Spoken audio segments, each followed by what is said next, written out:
Well, corruption is a complex social and political as well as economic phenomenon that affects all countries. It undermines democratic institutions, slows economic development, and contributes to governmental instability. Now, to speak more on how we can unite against corruption, shaping tomorrow's integrity and anti-corruption efforts in Nigeria as the world marks Anti-Corruption Day, is Dr. Umar Yakubu of Center for Fiscal Transparency and Public Integrity. You're welcome to Business Express. Thank you for inviting me. See, we are marking International Anti-Corruption Day. How significant is this particular day to Nigeria? International Anti-Corruption Day is the 9th of December of every year, which the United Nations are designated the day to say celebrate or to conduct activities around that day, because the whole world has realized the impact of corruption on global development and for nations on national development. So for December 9th, this week, most civil society organizations, anti-corruption institutions, they're all having different sets of activities to commemorate Anti-Corruption Day, United Nations Anti-Corruption Day. Okay, how would you assess Nigeria's efforts in actually trying to tackle corruption both in the past and present? Well, the easiest way to assess it, maybe I'll just use, among so many measurements of corruption, I'll just use the one used by the UNODC, using the United Nations Convention Against Corruption template, where across 4 pillars, asset recovery, international cooperation, criminalization and enforcement, and prevention. Well, in so many areas like asset recovery, we're doing well. But as I usually say, we're doing well because we're bleeding a lot of money that goes outside the country, so we're repatriating a lot of money back. On the prevention, we're not doing so well because up to now, which is why this year, and this is similar across all over the world, and that is why this year the theme is for the youth to shape the future on integrity, because we have realized like the world is losing the fight against corruption, public sector corruption. So now that the youth, especially in Nigeria, where about 70% of our population now are considered to be youth, we are trying to do things to see how we can shape the future where they build it on integrity. Now on integrity, we're talking about things about honesty, doing the right things at the right time, integrity, accountability, trustworthiness, when you're given a responsibility, accountability, all those themes. It is what we're trying to build the future on, so that they will not disappoint us the way our generations and the ones ahead of us have disappointed us. Now, report shows that despite numerous reforms, corruption remains widespread. Why is it so difficult for Nigeria to break this cycle?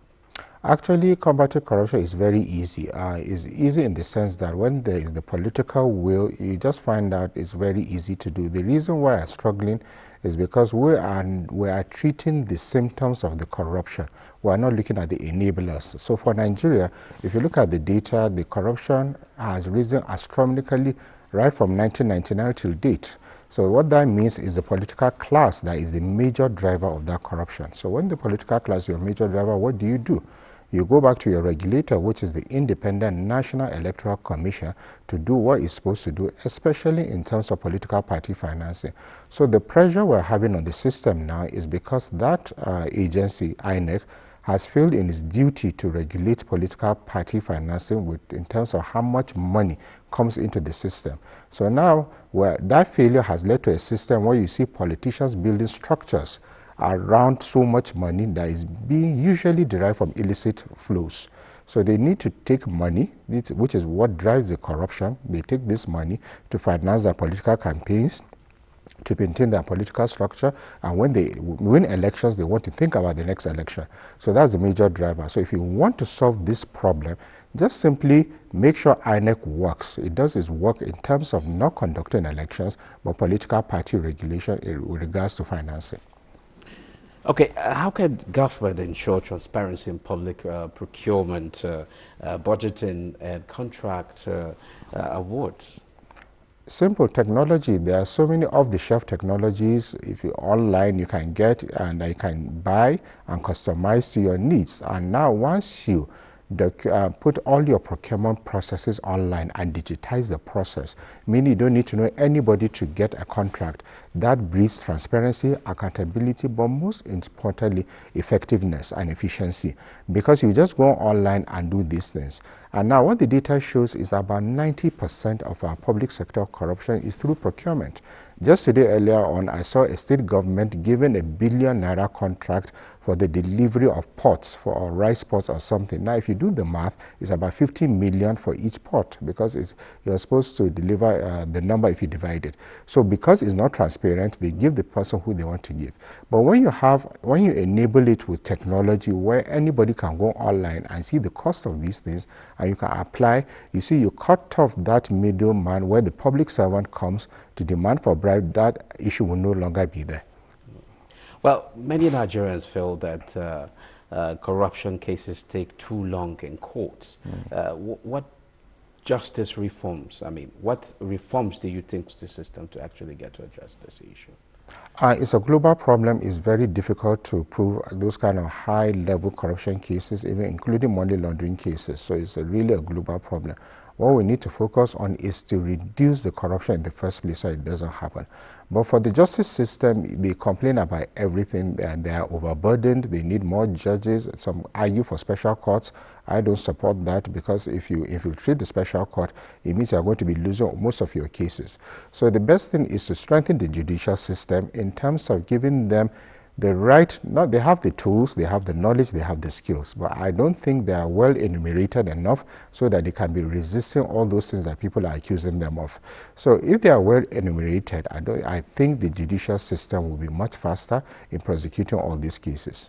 The second thing is the Nigerian Bar Association needs to be much more responsible in terms of disciplining its lawyers that sometimes go and defend most of these people that are alleged to have stolen a lot of funds. Yes, it's within their legal duty to do that, but this is what we're talking about from your first question about integrity. If you have integrity, according to one philosopher, nothing else matters. If you don't have integrity, nothing else matters. So when you have lawyers that have integrity, they will not want to go and stand behind somebody that is being accused clearly of taking billions of naira that belongs to the federal government, state government, or local government.